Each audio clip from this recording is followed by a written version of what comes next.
Ngayon mga katits, papakita ko sa inyo yung sinasabi ko na parang merong takip. Ayan. So nandyan yung niyog na merong butas sa likod na nakaharap doon sa poles.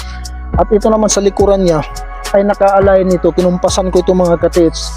Kung naalala nyo, yung pinakita ko sa inyo na bato na merong karugtong na simento na parang takip.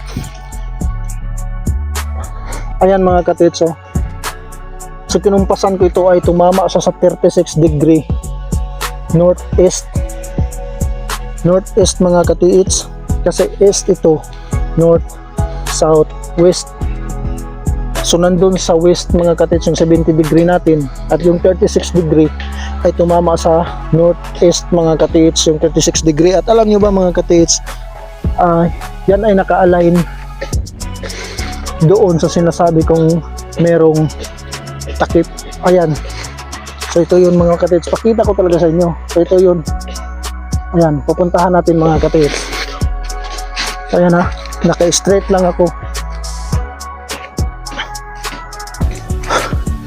Napaka-exciting ito mga katits. So ayan mga katits. Sinasabi ko. Ayan o. Ang takip niya ay halatang simento talaga mga katits, at ang hinalo ay buhangin. At yung buhangin na kanyang hinalo mga katits ay napakaganda, napakagaspang, at halatang dinugtong bato na yung sa baba, at parang hugis banga yung ilalim niya mga katits. Ayan o,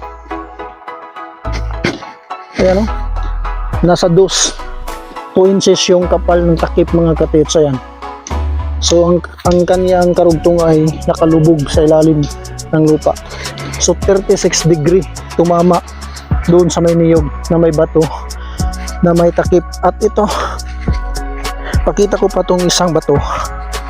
Ayan mga katits, na sinasabi ko na mayroon pa ring na parang butas pa rin na mayroong takip.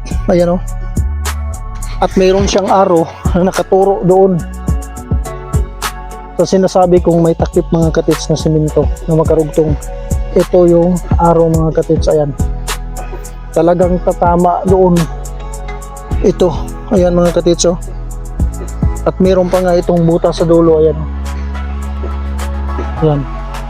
So tumama doon mga katits. Numpasan ko ito simula dito sa bato na ito. Tumama siya sa 40 degree, pero doon tumama siya ng 36 degree papunta dito mga katits. So yan yung pinakita ko sa inyo mga katits, dahil napakagandang area na ito. So yun o, napaka-exciting yung aming gagawin mga katits. So meron na namang magsasabi na ipakita kung ang pagtrabaho namin. Yan ang pinakamahirap mga katits sa mga katits natin, kagaya natin, kapag magpapakita talaga tayo.